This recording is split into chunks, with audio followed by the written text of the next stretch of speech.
Mwelwa, you're muted.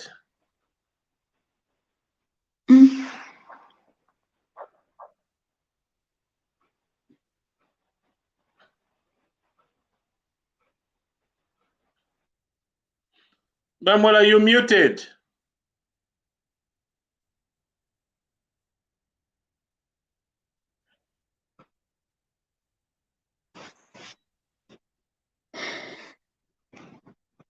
Okay, but welcome to this special edition of Bakwetu. I'm sorry, our viewers, welcome. We facing a bit of network issues with our host, Mwelwa Ntanisha. I'm Patrick Chilufya from the UK. I'm the co-host.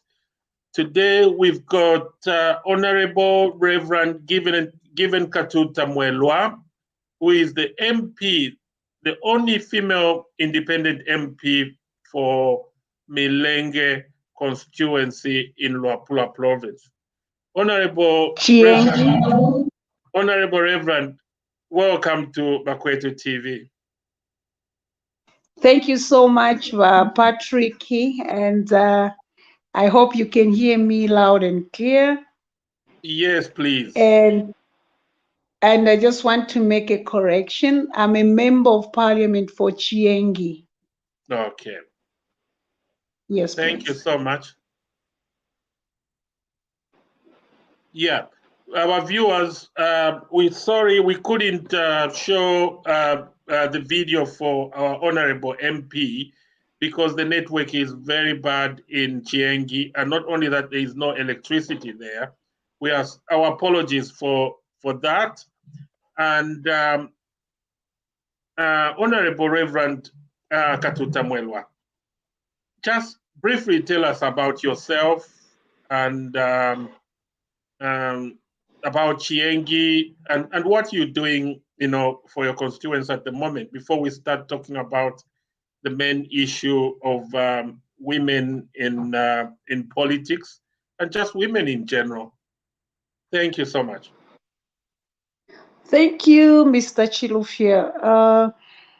At the moment, I'm in Lusaka, so I just want to correct a few things. We have some power outages in Shamba Valley where I live. So thank you so much. By by titles, you can tell that an elected member of parliament for Chiengi, and I'm also an ordained reverend married to Dr. Reverend Lawrence Mwelwa. And I was born on the 6th of March, 1969. That makes me to be 52, a 52-year-old woman. I'm somebody who is so much interested in justice. I grew up in a home where my father was a strong unipist. He was also once a councillor in Chiengi. I'm the 11th, I come from a family of 15, and I'm the 8th child. And I grew up in Ndola, Lubuto West. So I grew up in Ndola and Saishe in Chiengi in Puta. I went to Pika Primary School, then Mbulu Primary School in Mbala, went to Kasama Girls and Lubuto Secondary School. I was privileged to be among the first grade 9s and grade 12s in Zambia. And I've always been privileged to be the first in most of the things. I'm the first female member of parliament for Chiengi since 1964. And I must say, I'm also the first child in the family of 15 to fly out of the country when I was a bit young. I was still in the high school. So I've been most of the time first either a girl child to do something in school, or wherever I'll be the first female to do certain things. Again, at the moment, I'm the first female to be elected twice in Chiengi. I was the first female to be the only FDD member of parliament in the previous session. Yeah, I can go on and on. I think I have a lot that I can talk about. People talk about education. Yeah, I'm a diploma holder in few courses. And also I'm currently studying at Chalimbana. This is my 4th year. I'm about to graduate. I'm doing a BA in marketing. Yeah, I'm a very happily married woman to Dr. Reverend Lawrence Mwelwa, and we have 9 children.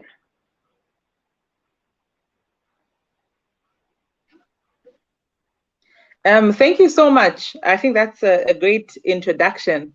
I think particularly where you talk about being first in a lot of things as women, I'm wondering, in this day and age, do you think it's befitting that we should be still having first of this kind or first of that kind, especially when it's in regards to women? Of course, because I believe this is the time to change a lot of things in Africa and in Zambia in particular. We're really lagging behind in so many things. So we need to have things to happen as first. I'll give just an example. For the first time in Zambia, we have a first female speaker. And also we had, for the first time, a female vice president, Inonge Mtukwawina. So this is the era in Zambia of first. So I think we should do everything as just to be something new. First. Yeah.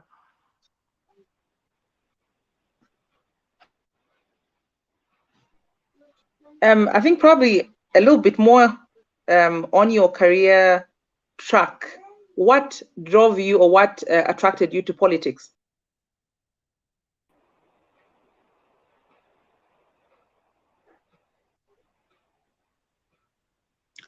Can you hear me? Yes, we can hear you. My question was, what attracted you to politics? As I mentioned earlier, my father was a politician. And my elder brother, my late brother, was a politician. He was a founder also of CESTUS. He was the first Secretary General, Fena Katuta. So I come from a family where we believe injustice has got no space in our home, even amongst family members or wherever we are. We don't believe in injustices. So I grew up in the village and also in town. So when I was privileged to go and live in South Africa for 20 years. When I came back, each time I came for holidays in December, I'll go home. I never saw any change, especially with the issue of the road, Kashkishi-Chiengi Road. In 2012, when I lost my young brother who was aspiring, who had intentions of standing as an area member of parliament for Chiengi, then I was still in South Africa. I went to check on few things that he left behind in Chiengi. I realized that there was nothing, not nothing, some things had been done, but there was something that didn't impress me, especially oppression. Human rights have been abused so much in Chiengi. That made me, some kind of, I was really agitated, spiritually, physically. I couldn't just take it what I saw. And I realized that the rights of the people of Chiengi had been traded on, down on by the government, meaning if the government could not provide a basic thing like even a gravel road for them, they don't have water. I thought, like, I think they need somebody to stand up and to speak in anger, with pain, because what I saw, I couldn't believe it. I think Patrick and also Mwelwa, you agree with me. Patrick, you've been privileged. You're living in the UK. I've been privileged as I'm talking. I've been to 32 countries in the Europe, in Africa. Now I'm thinking, I've been privileged also in the Asia, Middle East. But what I see in Zambia is something that when you sit, you would wonder, do our leaders see these things when they go to conferences or whatever they go to? But I was really at pains when I saw what was in Chiengi. Mind you, in 2008, I used to bring businessmen to Zambia. The issue of putting up toll gates and also to tie the road of education routine, that was one of things that I proposed to the then MMD government. Then I realized that speaking or talking from outside, my voice would not be heard. I decided to join politics in 2012. Then I gave up. I just, it's not worth it. I went back to South Africa. But in 2016, when I came back from South Africa, in 2015, in 2016, my husband went to open a satellite office for Creso University. And then he asked me, "Are you sure that's where you come from?" I said, "Yes, that's where I come from." He said, "You mean that's part of Zambia?" I said, "Yes." He said, "No, I think you should go in and start to represent the people of Chiengi." I was not really a politician. I was just an outspoken kind of a person. Somebody really, I think that's my nature. I can't stand some like oppressing another person. I failed to stomach such things. So I came back from South Africa in 2015 March. 2016 January, I went and I just went to survey to see if it would be possible. Mind you, I didn't belong to a particular political party other than the one that my husband has always been. My husband has always been PF. So, yeah. So what attracted me was to see that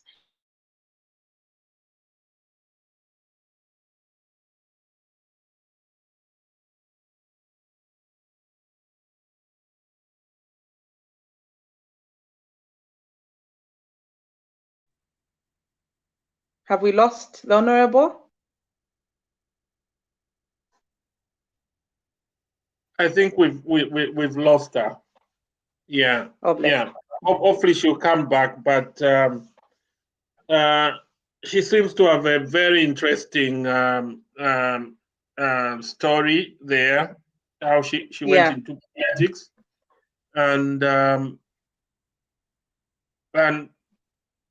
similarly, I went into politics or start fighting for people's right because of what was happening in the political arena in Zambia, and also after traveling a lot, comparing Zambia to countries where I've lived, I couldn't stand it. I think Honorable is back. Can you please continue, Honorable Mwelwa? Sorry, Patrick, I can hardly hear you.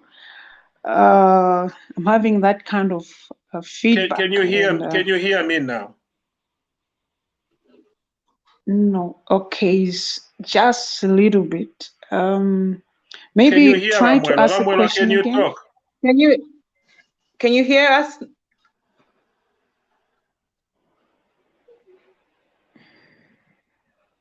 I think you left off, you were telling us about having had your husband telling you to get into politics. Yes, please. Yeah, yes, I don't know what happened. I was just giving.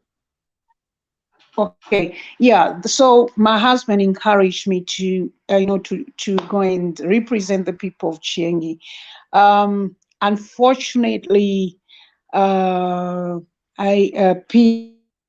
PF could not pick me, could not adopt me because, according to them, they knew my husband to be an active member of PF and like myself.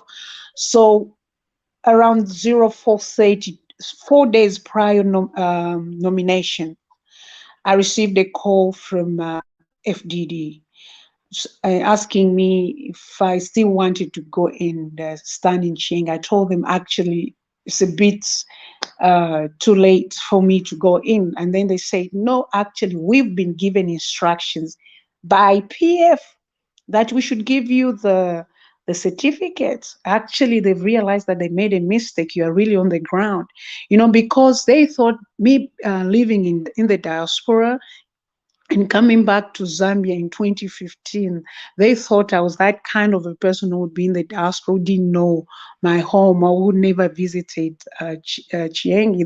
They were really mistaken, actually. They made a big mistake. So I agreed because I didn't want to offend my husband.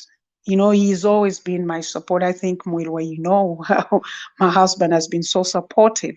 So he encouraged me, said, if they see that PF has given them instructions, then go ahead.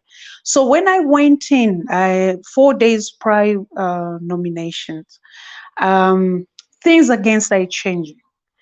I was attacked. My Jaguar tires were loosened because I had to drive the Jaguar up to Nchelenge.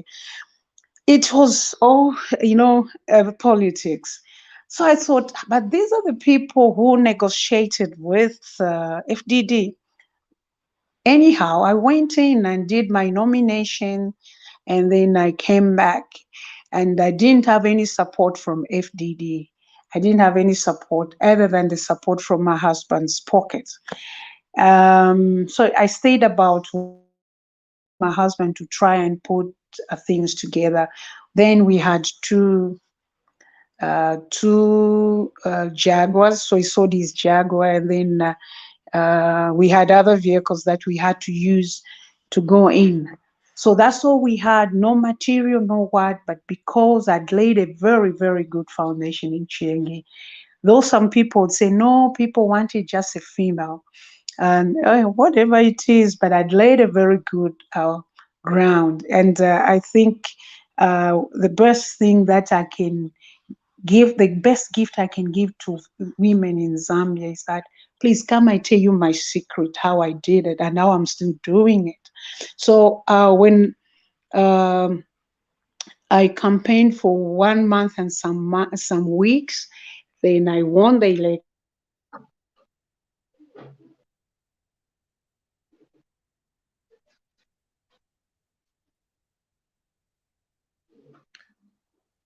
Apologies. Okay, we seem to be having network issues from Lusaka. Honorable Mwelwa, can you hear us, please?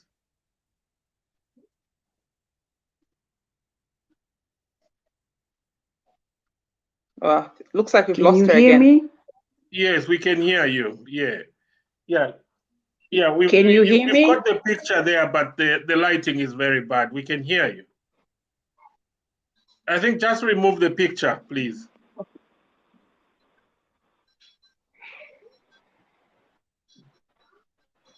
Can you hear me? We can hear you. Can We you can hear hear me? you, yes. Please remove the Hello? picture. Yes, Mwelwa, can you hear me? I think I can't hear Patrick. Yes. I can get you.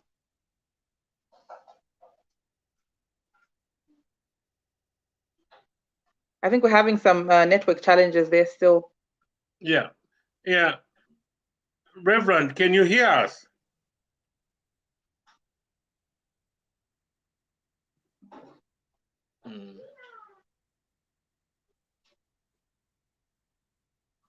No, but very interesting as we hear from her, especially when she says, you know that we've got two of them for her. Maybe she needs to log out of one. That's where we're having the problems. She's logged in twice. Okay. Yeah, she's Let's hope she logged in. can. Yeah, and then she only remains with one. Okay. Can you hear us, Reverend, now?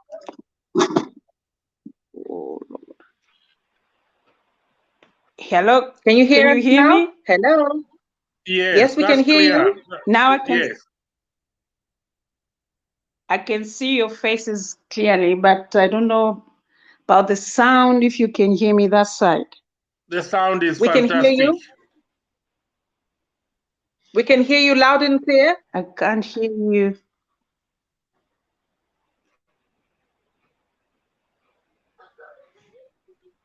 Okay, can you hear me? We can hear you now. Yes, please.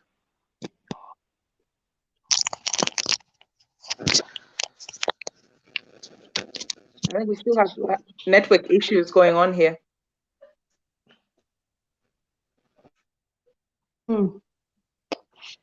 I can see you, Mwelwa, but I can't see Patrick. I can't hear exactly what is.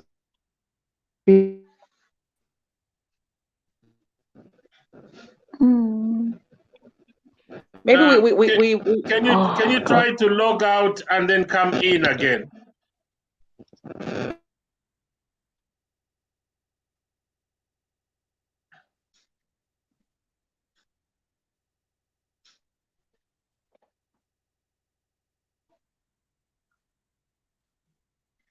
Interesting interview we're having. I think a pity about the network currently going on. I think this is something else that our providers need to work on in Zambia. It's the poor network that we have. You would think that we would be up at par with certain networks and we'll be able to run these programs as smoothly as we would like to. But I think out of interest, I picked up something that she really said, which was one of the strangest things, where PF authorizes a different political party, instructs a different political party to bring in a person. I think that's quite interesting and strange. It is. She's back. But Honorable, can you hear us? You can hear me now? Yes, please. Okay. Can you please continue? Okay. I think viewers, yes. They really want to hear from you because the numbers are not going down even when we're facing problems. So there must be an interest to listen from you, Honorable. Okay. Please continue. I don't know where I ended because throwing. Okay. So probably we wanted to find out, were you not uncomfortable? I'm getting some feedback there. Honorable, could you kindly mute your mic?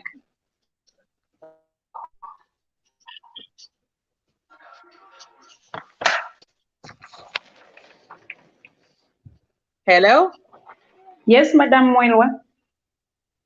Yes, so I was asking to say, were you not a little uncomfortable with one political party advising another political party to adopt you?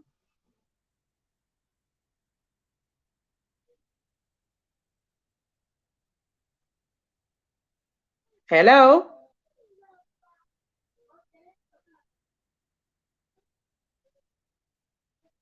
Yeah, No, I think we're still losing him. We're having problems. I think we can continue talking about some of the issues, like the issue you raised about another party advising another party to adopt somebody. Very interesting. Yes. I don't know what phenomenon we can call that, or if it has ever happened anywhere else in the world. But I think it's a testament to how PF run their campaigns. It's one of the strangest things. I actually feel for her, because I can imagine what type of environment it was in to campaign, especially in that previous election, and then this one, which was quite highly volatile. Honorable, you back? Can you hear us? I can hear Patrick, but with Mwelwa, I'm having difficulties to hear what she's saying. Bamwela, can you talk and find out if she can Hello, hear you? you can get me? Can you get me? Can you get me? You know, like the way we are having problems when we're trying to connect. Yeah, Reverend, can you hear me?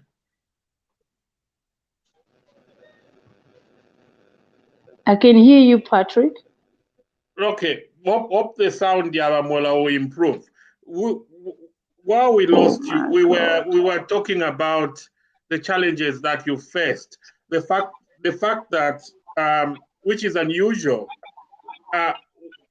What do you think was the reason why PF advised another party to adopt you? And then the other thing is, if the 2016 campaign was tough, they attacked you. What happened in 2021? I can't really hear I can't hear you. I don't know what to do, really.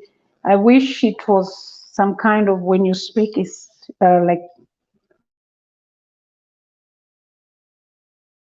Can you hear me?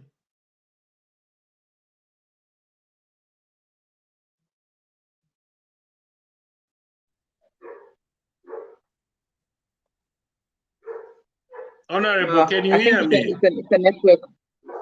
It's a network issue. Oh, now you've signed in twice.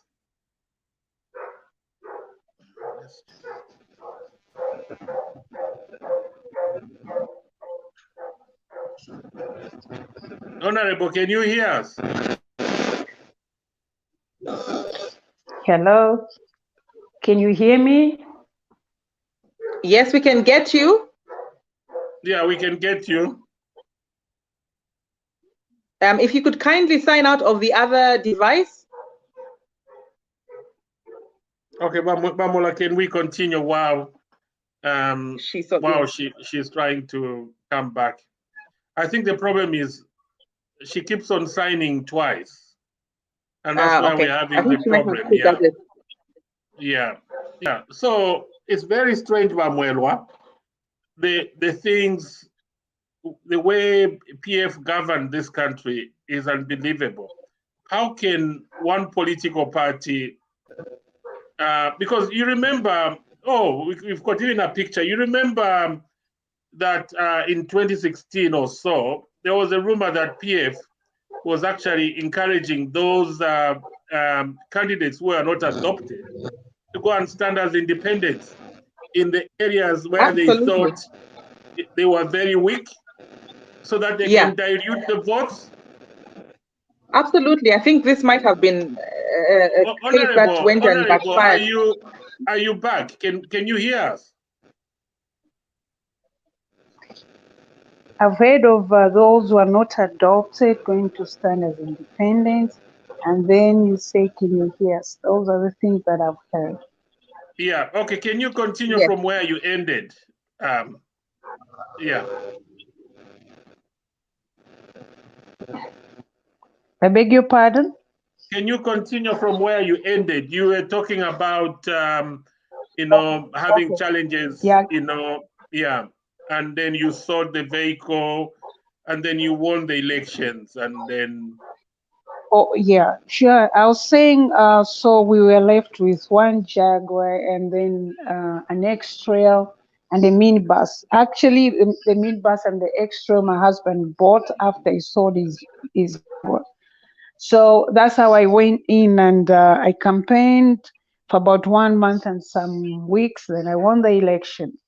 What happened was that when I won the elections, it wasn't easy to deliver or to work with government, because PF had given clear instructions to all the constituencies where they had MPs were not members of PF, not to work with them. So as I mentioned earlier on, that I have a very husband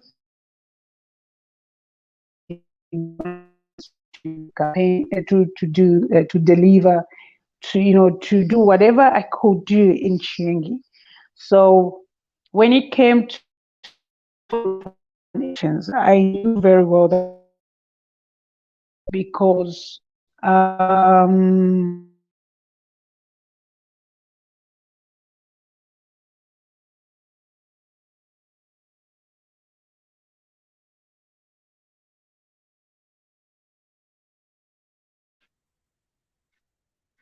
Hello, Honorable? I think we've lost her again there.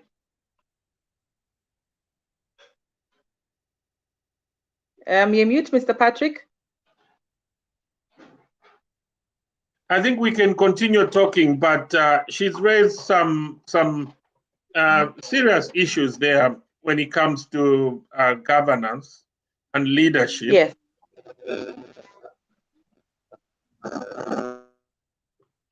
Honorable. Mukwai. Okay, can you hear us? Can you continue, please?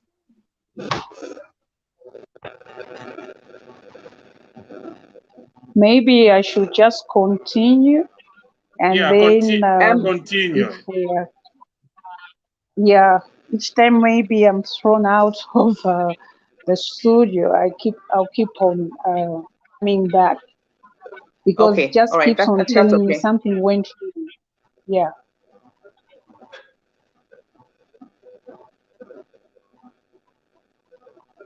Okay. So I was also equally interested to find out about your stance. I think you're a little bit more in favor for the Bill 10 controversy. You were one of the independent candidates that supported the Bill 10. Would you like to explain to us why you supported it?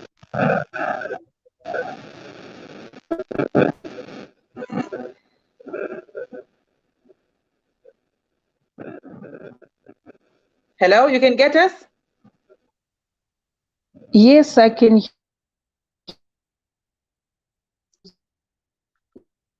Or maybe a suggestion, could you kindly probably restart your device?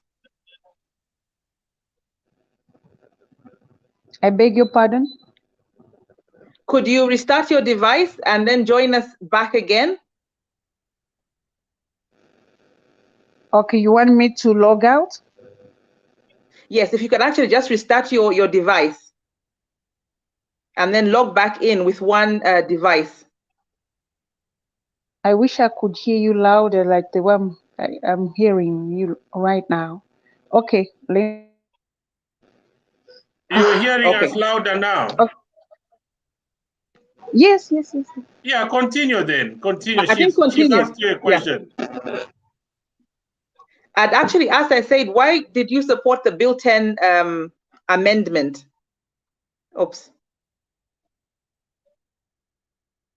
I think she's actually trying to restart her device. I hope it helps when she comes back in. So we were talking about, I can't understand why another political party wants another candidate from another political party to stand. It's very strange, because I think the idea was, since the husband, this is what I suspect, since the husband was PF, and then they realized that their candidate was weak, they would rather support her, because she will lean towards PF after winning because of her husband. And I think they must have been disappointed, because she came out strongly against Bill 10. Well, actually, she was for Bill 10. No. Was she supporting Bill 10? Absolutely, yes. She did support Bill 10, and that's why I wanted to ask her. Yes, I think we should have asked her why she supported Bill 10. Yes. Because most of us lawyers, the Law Association, we were against Bill 10, because Bill 10 wasn't a good piece of registration. So it would be nice to hear from her why she supported it. No. Yes, that's what I really wanted to find out from her as well. Yeah, but from what she has explained, so PF gave instructions that do not support. Obviously, they gave instructions to ministries or Minister of Finance not to support MPs who are not PF, isn't it? It's very strange. I think we go back to the style of governance, and we're looking at things and thinking, this is very underhand methods that were being used, and really point to a disservice to our stance when we say we're a democratic, state, because that is so undemocratic. And worse off that, again, whilst they do give her the advice, she still struggles, because I'm now thinking all those attacks she's talking about are not coming from a party that is in opposition. It's coming from the party within, because obviously they are seeing her as a threat, where somebody up there has not seen her as a threat. So I think these were underhand methods, and unfortunately, that probably worked against them in the end. Yeah, because the other question I would have loved to ask her is, how are the things now under UPND government? And and then the other thing is, how did she manage if PF blocked any funding of projects in Chiengi, and then after 5 years she won again? What happened? Because in a normal situation she would have been rejected. That you were here, you didn't do anything in the last 5 years. Why should you give you another 5 years mandate? So that's another question I wanted to ask her.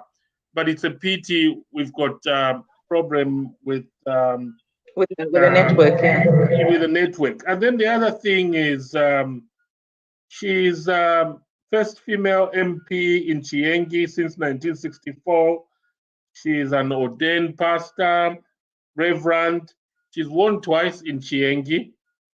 And she talks about changing the narrative. Women, she wants to show the women, other women, how she did it, how other women can do it. Yeah. I don't know if you've got a comment about that. I think she stands out, I think, for me, because of that tenacity, where she's talking about being the first in this, being the first in that. And obviously we are currently suffering. I feel like as females, we're suffering from the results of a very volatile political environment, where not many women were able to do what they wanted to do. Women were scared of standing. I'm sure you've seen the videos of where we've even seen the vice president running away because somebody has, I'm trying to remember whether an aeroplane or was it a helicopter that they were disembarking off was attacked. And this was the environment that people were campaigning under. And here's somebody that was actually, who is independent. I watched that live. That was in 2015, where Nalumango, Mrs. Mwanawasa, and a few other ladies, they went to campaign in Northern Province. They actually wanted to drop to make the plane crash, and some people have been charged now for that. That was bad. Imagine if that plane had crashed. I think it was a chopper or something. Yeah, so that was bad. We've got Reverend back. Yes, I was just let me just start from where I ended before I got interrupted with the internet issues. So after that, I went into campaign, but it wasn't easy. You know, I'm being exposed to politics for the first time. I know I'm a very strong person, but I didn't know that's how the whole thing is. Violence, I was called names, I was threatened.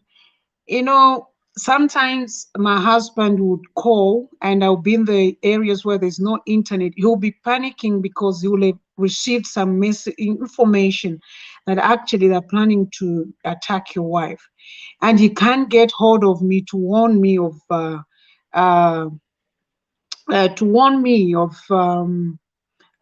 danger.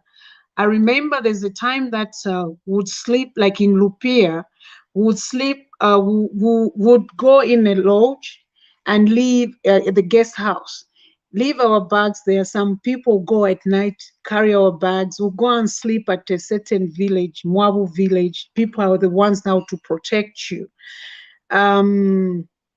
It was, to me, I couldn't just believe that this is what it's all about, politics. But by God's grace, we pulled through and won the elections. One thing I respect the people of Chiangi is that they're very calm. They will never show you that they're not interested or they're interested. They'll only show you that they're interested when the results come out. People said, no, the reason why she won in 2016 was because she was the first time female to come. 2021 came, I couldn't campaign. 2021 was the worst ever campaign that I've ever experienced or heard of. I survived by God's grace. The radio station was gutted because I gave the UPND candidate to use that radio station. 20 young men were hired and were told, make sure you bring Katuta in a coffin. So I had to run away from Chiengi, came back to Lusaka. It was, the police were on the side of course, PF. So we had nowhere to run to or to report to. But one thing I told my team was that we will not use violence in order for us to go to parliament. It was all prayer and our message was very, very clear. And some areas like in Puta there, I was not allowed to campaign because I'm perceived to be an insultant to some people, to the chief. So I was told, you can't campaign here. My placards or posters were pulled down. So Puta area, I couldn't campaign, and that's my home village. My forefathers founded that area. So it was really hectic for me, where some chiefs are working against you, people are being intimidated, whoever supports you is called to the palace, come, why are you supporting Katuta, this and that. But I have the best way of campaigning. And if anyone would want to take Chiengi, I'll tell them, this is what you do. Don't even use your money. Just your message to convince people, and ABCD and ABCD. Chiengi is a place now where people have learned their rights. I did, civic education. Civic education was one of the first things that I did in 2016. And I made them to believe in me that I would represent them, use the little money that I have to protect them if they were to be taken to court.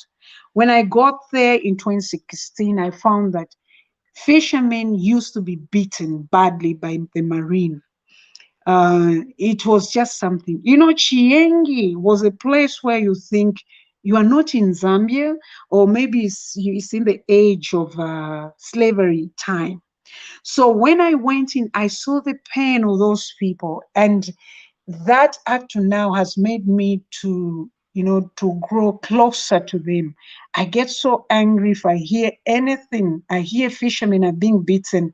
You will not even recognize me as a reverend, because I get so angry. Why would you treat a fellow human being in the manner that you are treating them?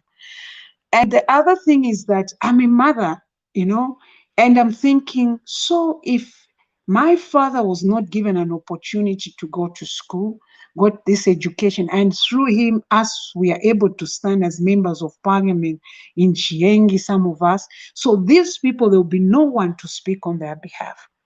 I'm very courageous, and I don't care whoever it is, as long as they're stepping on the toes or the rights of the people of Chiengi. I'm just another person. So, right. Yeah.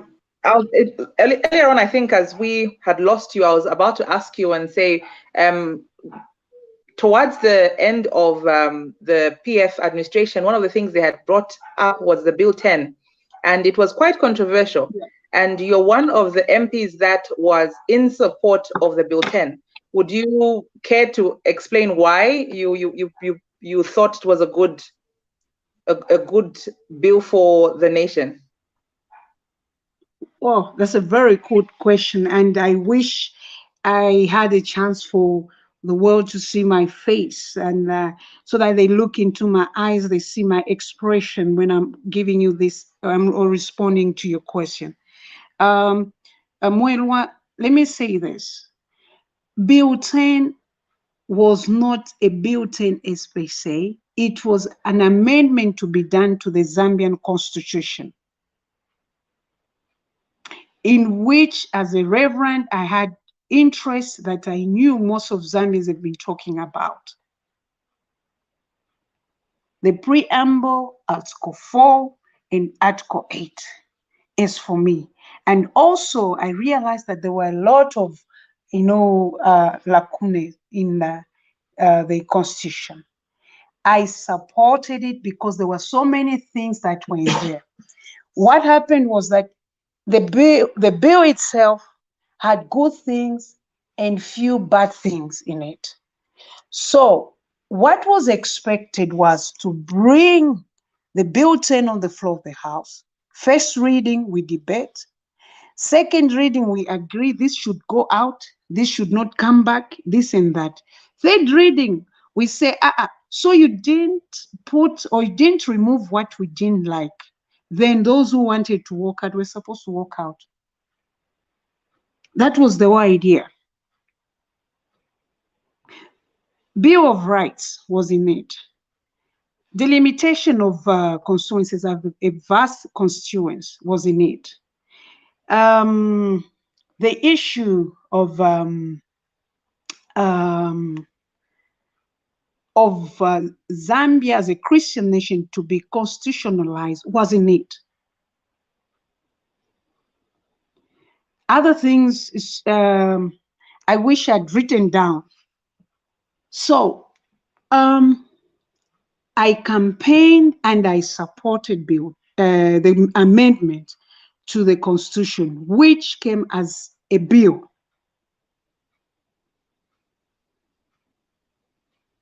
Okay, can you hear out me? of interest, yes, we can get you. Mm-hmm. So you had mentioned that some things were good and some things were bad. I had a big worry with the Bill 10 itself in the hands of the PF, because they were not people who were credible. They were not people who were exactly trustworthy, that we could trust them to say this is what we actually mean, and that's what they meant. And even when they were pushing for the Bill 10, let me tell you this. We have a problem in our country where we've become bitter politicians. Okay, our duty is to make the people to understand what is this bill all about? The duty that we had as members of parliament would say, this is what is inside this bill 10. If I ask you, Mwelwa, give me 20 good things that were in bill 10, because we had 78 that was supposed to be amended. Out of that, give me just 20 good things, or give me 20 evil things that were in bill 10. You would just tell me bill 10 was evil. That's what you tell me, because somebody had told you bill 10 was evil.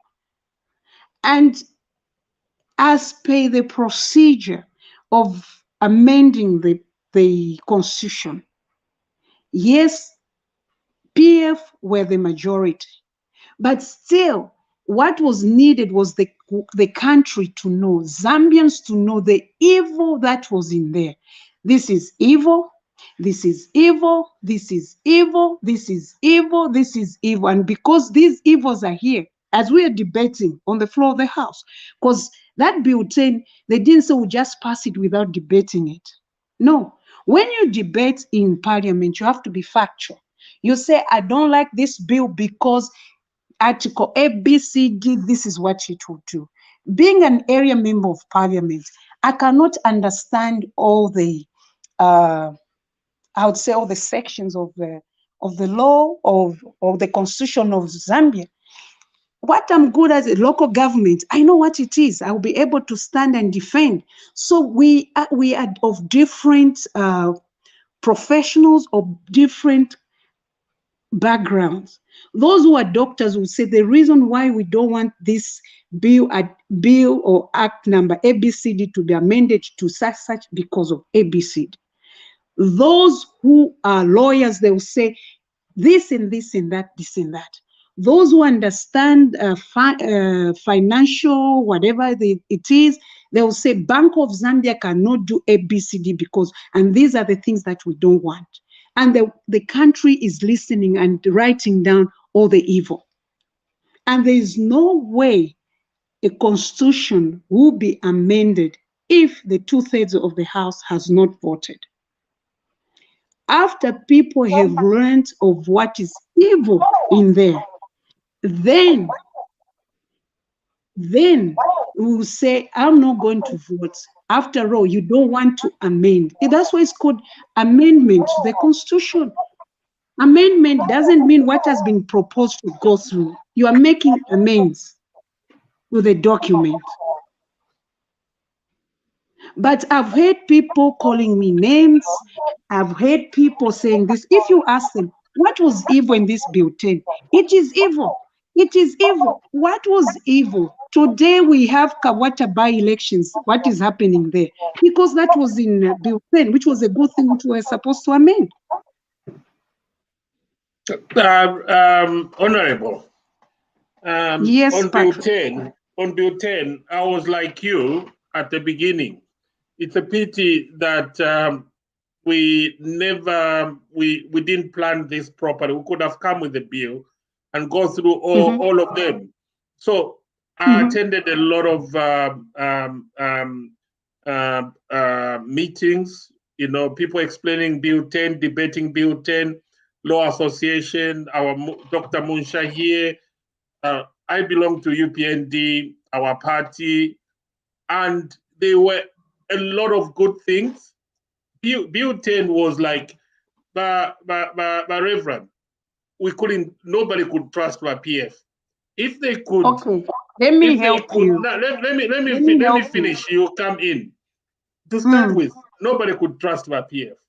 Then, if my PF could organize, could ask the FDD to adopt you when they are their own candidate, can you trust such people? But so there were a lot of good things in there and a lot of bad things. But what we suspected was it was a camouflage. What PF did was they brought good articles and bad articles and mixed them together. So when it went to the Nakachinda, what do they call it? Nakachinda committee, they agreed. This is what our party was telling us. They agreed. I think Mr. Mwimbu was representing, you was in that, for UPND.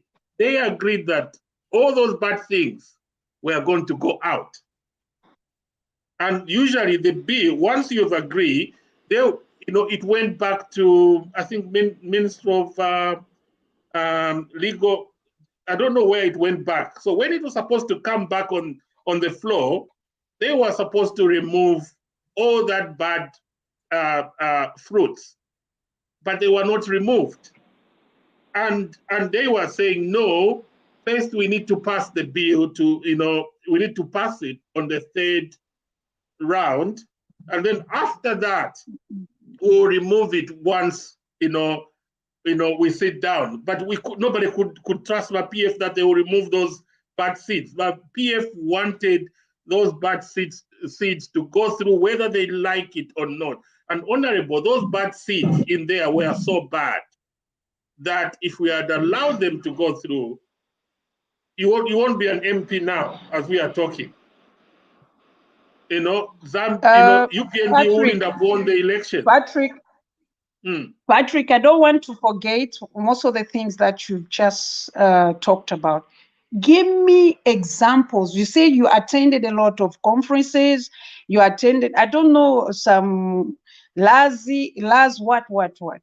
If those people, it's a pity I let don't me have wait a minute. bill here. Okay. Okay. If you don't mind, I'm asking, if you don't mind, call me for another interview on this bill 10, and you say, look, you've just mentioned to me that you attended this and that, where they were explaining the evil that was in the details of bill 10. Okay, I was one of the members of the select committee, which was appointed by the speaker to scrutinize what was proposed to be amended. And they were scrutinized, okay, and agreed to remove them. Wait. No, listen. I have the documents. Listen, this is where we're having a problem. If you take the route of your political party, you will not do the people of Zambia justice. Listen to me. Listen to me what I'm saying. You said the laws and what they must have pinpointed to you to say, when I say to you, to people who are listening, these are the bad things that are in this bill 10. Okay? In that we sat and we removed. I'll just give an example where Margaret Mwanakatwe said, this we can't do, and we all agreed. I'll just give one example. Deputy ministers, okay? She said, we do not have money to have the deputy ministers. Though our political party and other people were saying, no, we should have it. You heard PF saying, Zambia cannot be a Christian nation. But we said, but this is ABCD. So we had to, it was give and take. We said, this is what the Zambians on average would want. Let me say this. Most of the things that we wrote and the document that we came up with, I think we must have had about 90 something articles that were supposed to be amended. What was submitted, the people were saying this remove, with this remove, those things were removed. When the document was brought on the floor of the House, unfortunately, I hold a position, an international position. So most of the time I'm outside the country. But when the document was brought on the floor of the House, all that I heard was that this is not the document that we want. And that's what is expected of members of parliament. When the document comes on the floor, you say, this is not what we've agreed. What we've agreed, I'll give you the best example. I've been privileged again to be a member of those who are scrutinizing the CDF guidelines. And this is what we've done. We say, this is what we want. And if the cabinet is going to bring the opposite, we'll tell them we're not passing this document. That is what is expected. I'm not an excited person when I say this is not what I don't want or I want. Then when it comes on the floor of the House, I say yes, yes. No. The way it was supposed to be done, that document. I beg your pardon? I think the struggle with the Bill 10 was that when we're looking at the process, you were going through the correct process. So, the bill is going back and forth, going through the correct stages. However, there were these things that we were evidently seeing that would probably not be favorable in the long term. So, for example, I think one obvious thing that I remember was that Sorry? The cabinet would be, I said one of the things I remember was that the cabinet would be quite large. We were forwarding for a Christian nation when it was already a Christian nation. And even in speech, when we say Christian my nation. Sister Mwelwa, it is not constitutionalized. It's just in a preamble. You should know that. And that's what us Christians and men and women of color were fighting for, was to have it inside the Constitution. This is what I was talking about. So on that one, that thing you read it is a preamble. I totally understand that it was a preamble, but my question was, if it was the statement was wanting the nation to become a Christian nation constitutionally, would it change the Christianity levels in Zambia? Because already we had actually seen a rise in. Let me ask you a question. Let me tell you something. When you look at that, you go to Article 8 and 19, okay? What we're looking at, we did appreciate, those who were speaking on behalf of Christians, we did appreciate that we are a country where we have other religions, but we want to be recognized as a Christian nation and tolerant towards other religions. That's why I spoke about Articles 4, Article 8, Article 19 also was coming back to what we wanted to do. There's no way we could say we're going to be a Christian nation, no other religion, no. Yeah, Honorable. I think. So when you say, let me say this. No, she said something like, would that make Zambia what a Christian? I don't know. She mentioned something because we're having this. Would it make us? Yeah, sorry. I'd said, would it make us more Christian? Would it make us actual Christians? Would it make us real Christians? It's more than we were before? It's not that. No, I've even answered you to say all that we want as Christians is it to be constitutionalized. That's all. To be inside the Constitution. Okay, Reverend. That's why I was asking you. I was asking you to say, you are saying it was evil. The only thing that I've picked that you are talking about is that you couldn't trust PF. That's all I've picked here. You know what? Even now. There was that. There was that too, where we couldn't trust them, but there were equally other things. So, for example, it was going to be a bigger cabinet. The deputies were all coming back, meaning we were paying, as a taxpayer, we're going to be paying more. There were all those things coming out. That was thrown out. This is what I was talking about. If we have politics of bitterness or politics where we can tell lies in order for us people to clap for us, as for me, I'm not like that. I want to make it very clear. That's why I asked which evils were there. Let me tell you something. We all come from different backgrounds as members of parliament. That's why if you have from UPND, the lawyers were going to pick this side, this is not what we want. This side, this is, each member of parliament should be able to debate the document. You don't throw anything without debating it. CDF guidelines are coming on the floor of the House. We have to debate. I cannot say, no, I'm not going to debate CDF guidelines because you want to do ABCD. No, I have to debate and people should know why I'm saying no or why I'm saying yes. I can't just say, no, I don't trust the UPND government. They're trying to make MPs irrelevant through this CDF. Then I'm not being logic. I'm not being logical. The other thing, Mr. Patrick? Yeah, Honorable. I think Bill 10, let's get prepared and just talk about Bill 10, because time has passed. There were a number of things in Bill 10 that we opposed. Article 52, Bank of Zambia thing, deputy ministers, and Luinda was saying we are not going to change. We are not going to change anything. Whether you like it or not, we're going to pass it. They were so stubborn. And one of the things is trust. Can you trust the PF? Because that document would have passed through the third reading, and they could have changed it the way they wanted. Because after third reading, Patrick, you are an educated person. There's no way a law or amendment of the Constitution will go through without 2/3. No. The way UPND worked out, even on 2/3, you are saying no. Do not mislead people. Listen to me, because like that, I will not agree. What I'm saying, Reverend, is it could not go through. It could not go through third reading, where it was supposed to get stuck was second reading.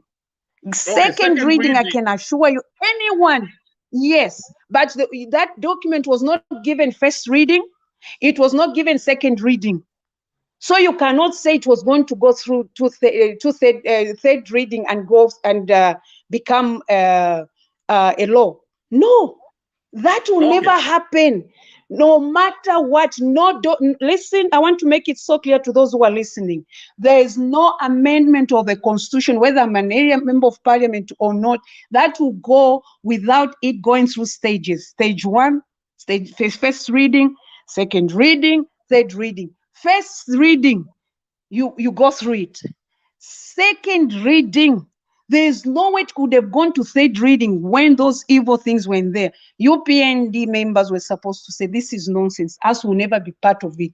But that document has never been given that opportunity. In Nepal, you know what? We are looking at building our country, and the other side, you want to be seen. Evil. No, it's like the houses in Forest 27. Those who are shouting loudly, why are they not demolishing those houses? They know they have their properties in there. We should not try to confuse innocent Zambians because we want to be in the office. That I can't. I was campaigning in Chiengi. Somebody will lie that I said ABCD on UPND candidate or PF candidate. They were female candidates like me. But instead, they're the ones who are insulting me. I'll never use any other methods of wanting people to like me politically because I have to. No, let's be sincere with each other. I think for us, people are talking. Listen, people are talking. There's one person I responded to on my Facebook page. Just listen, the way you are coming out, why don't you try to investigate some of your ministers who are dining with PF?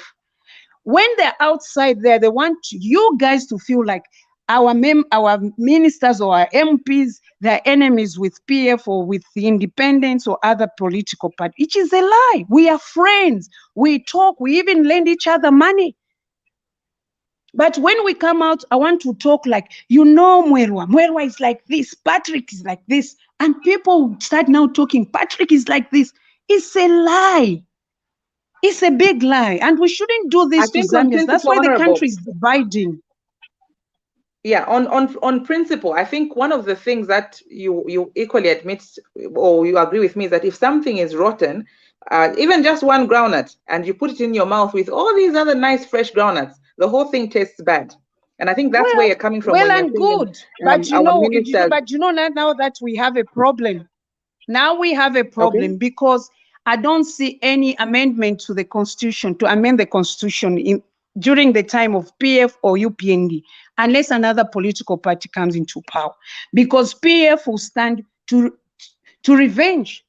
They will not agree whether it is good or bad. They will just say no, we're not going to. We can't go on living like this. What do you think we do? Yeah, what do you think we do? You are the ones now this type of political environment. You are the ones to preach unity in this country. Because like the way you were saying, no, everything was bad. But because somebody said this, and I'm trying to correct, there's no way a constitution can be amended without it being read. First time, second, third, you know. If former politicians, we are the cause of these tribal remarks, or uyu mutonga, uyu muvemba, uyu ni clique, uyu ni hegemony, uyu ni shani, because of politicians. Abantu abene omo bayikalire tabafishwe bamfo chalola mwisi chilelo lokwebatsa bani bakabwala awo abababefi. We shouldn't be doing this to our children. Reverend, no, just hold that thought. So, if I may ask you a question, so imama Reverend, abantu bale mfapa ba PF batekeleshani chalo. How would you rate them? Tamwali corruption mu PF, they govern the country properly. Can you tell us how you rate my PF? Ati na mfaka tamwali corruption mu chalo tamwali. The question I'm asking is how was Zambia under the PF in 10 years?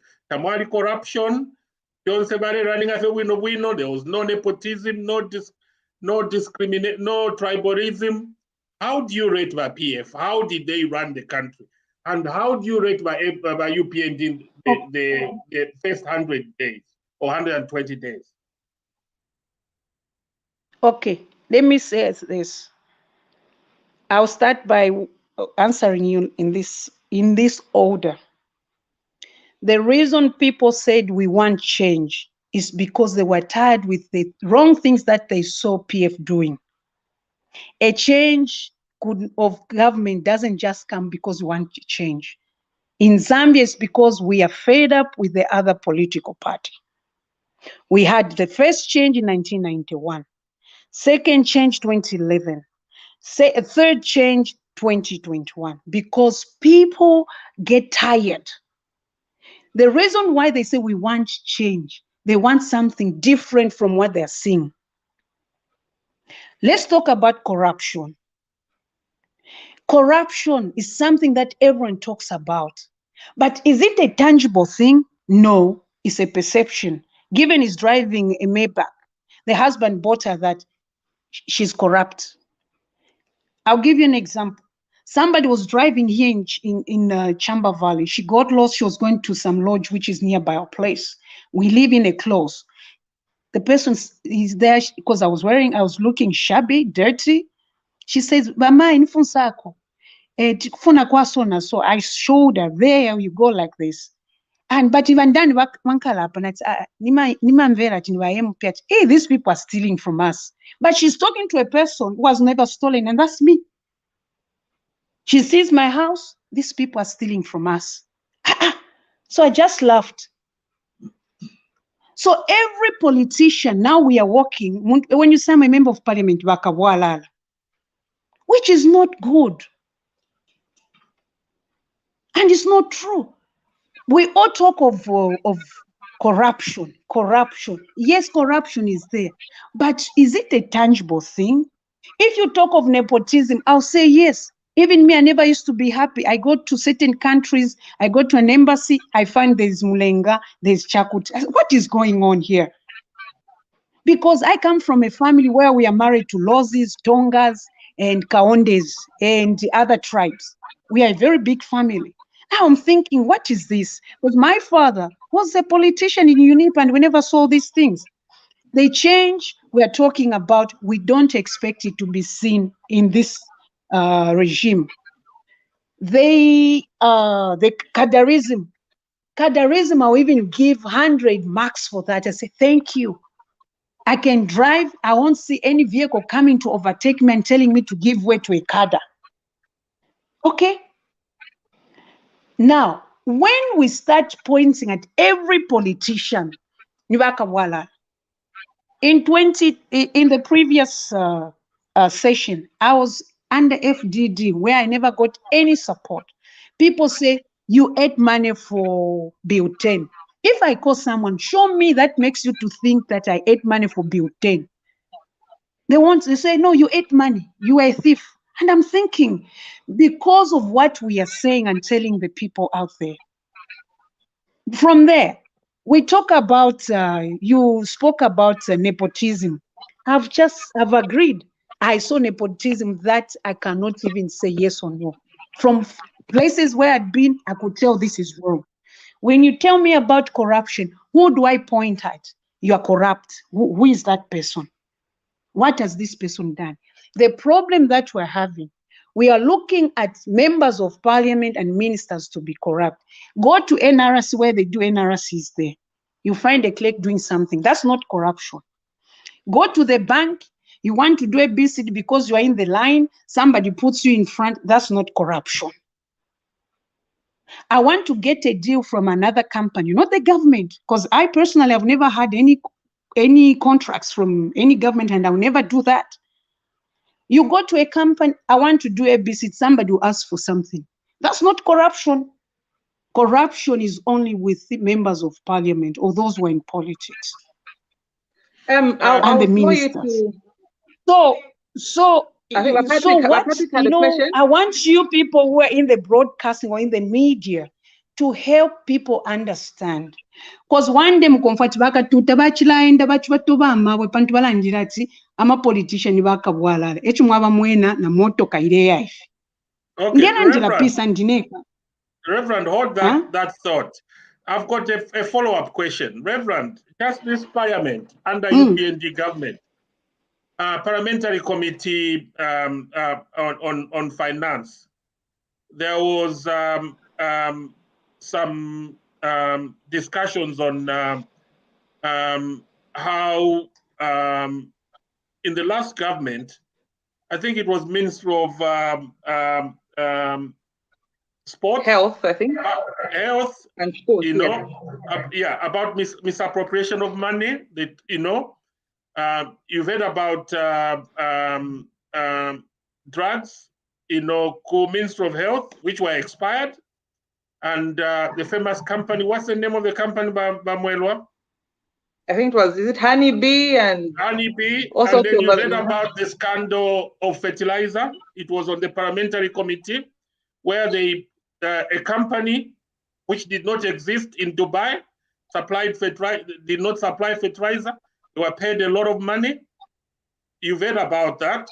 So, and then some ministers or some former politicians have been charged for corruption. And then not only that, but Reverend, money was found in a lady's house, 60-something million kwacha, and the property suspected of proceeds of crime. You tell me, Faith Musonda, she didn't damage politicians. Okay, is that not corruption? So there was no corruption. I am a question. You under PF. Patrick. I am a question Murray Pusha. If you one day 9 minutes per point of order in parliament, by UPND Badeland that those on our left were corrupt, they did this. I had to rise on the point of order. I said, I've never been in the government. I don't even know what goes on there. Why should the minister keep on referring to the people on the left? They did this, they did that. Because we are in opposition, I'm an independent, there's PNUP, and there's also PF. So he must be specific. If you ask me about the corruption of PF, how do I prove that?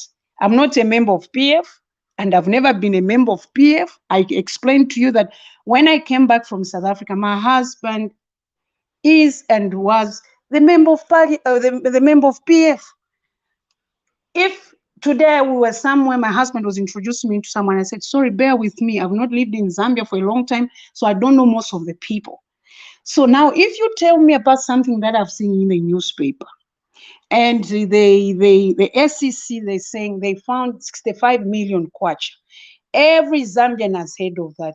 They never put it on the news to show us counting that 65 million kwacha. They never put on any media to show us even the dollars they found. All what we know is that that money was found. Well and good. In parliament, we expected the minister to come and say, this money has been deposited in such an account, other than saying the money is with the Bank of Zambia. You understand what I'm saying? And it's not me to say Faith was given money by politician. How can I know? Honestly, is your question big? You are asking me a question that it really is not fair to me. And then you've talked about I think this question stems from the fact, yes. I think this question stems from the fact where you are saying that it's always assumed that a politician is corrupt. But if we as a citizenry and the media are seeing corrupt people being caught, let's say, by the SEC, and we are hearing them say that this person and that person has proceeded, yes, does that not then contradict your statement where you say that politicians are not corrupt? Because I think it goes back to the principle where I said if you eat one rotten groundnut, everyone seems to be rotten. The whole mouth just goes off. And that's just wrong. I personally, if somebody says this time around, somebody say the politician, as long as, and I would want the person to say, the politician were corrupt. Now when Katuta were corrupt, I would definitely sue that person for libel. You know why? Because I've never stolen. Listen, is Faith Musonda a politician? I don't know who she is. Okay, answer me. Is she a politician? The question is, there was corruption under that government. And you've mentioned, and I've answered you. You've mentioned government departments. There was corruption there, Bakapokola. So it was just a culture of corruption the whole 10 years. Patrick, you are trying to put words in my mouth. I didn't mention any department, not even Bakapokola. Saying you mentioned that corruption is a perception. It's not a tangible thing. Nepotism, I said, no. I'm also recording from this end our conversation. I can rewind for you. I never said I'm a department. And you are the ones who are telling me corrupt departments. You've mentioned even Honeybee.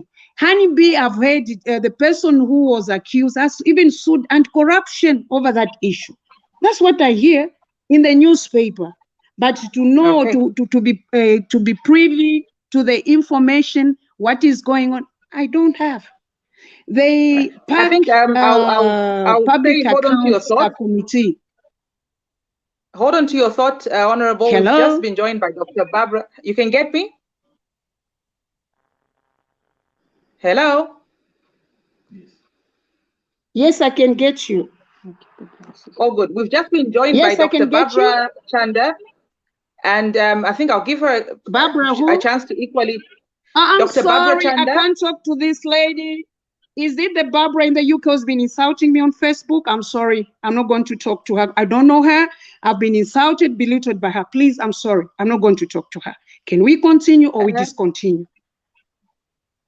I'm not going to. It's a simple question. I'm not going to. The lady I've not known. She's been. Okay, sorry. Bye-bye. Have a lovely day, all of you. Let me just say this because everybody's listening. I have not at any point insulted you. I've got my Facebook post.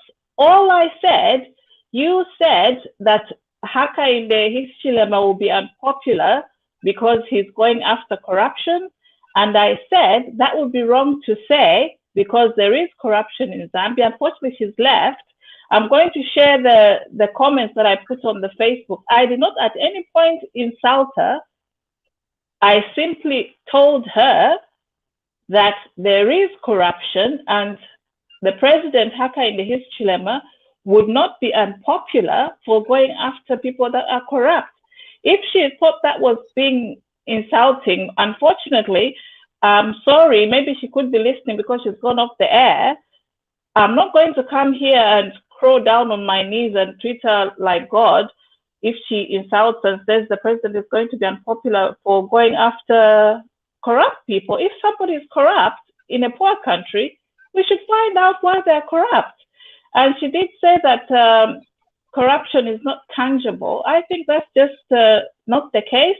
Reason being, there are financial reports that have stated where money has gone missing, things that have gone wrong. Honeybee is not an imaginary problem that we can say it didn't happen and maybe people are lying. It actually did happen. Actually, I'm going to post it on our Facebook and on Twitter to say that Just like the way she said she can take somebody to court for lying against her, I would also take her to court for lying against me, for saying that I insulted her. And we shouldn't do that. That's really, really wrong to say that you've been insulted when you haven't. If you're a public person and you're on Facebook, the first thing that you have to learn is to understand that on Facebook, anybody can reply to you, and they won't reply to you as your grandmother or whatever you want to be addressed as. All I said is, if Mr. Hakainde, his Chilema, is going to be unpopular for going after corrupt people, that's wrong, because that's what she said. She said this government is going to be unpopular for going after corrupt people, and that she should, and that they shouldn't. It's unfortunate that she feels that she was insulted. No, it's okay. You don't need to. That escalated very fast, blimey. You don't need to perfect yourself, but doctor. You don't owe her any. Can you mute ourselves, please? Can you mute ourselves? Mwelwa, can you guide us, please? Yes, I think I'm going to wind the program down. It's a bit unfortunate that we were not aware that there was anything untoward between Dr. Chanda and our guests, and unfortunately, because we didn't know that, I think that come up that way. But I think to round it all up, I think we've had an interesting chat that we can probably continue in the background. And I want to just thank our viewers and thank you all, those who sent in stars or those who are yet to send in our stars and everything. I want to just say thank you to you. And this has been a special presentation by TVBakwetu, and we'll be winding down. So have a good evening and a good night.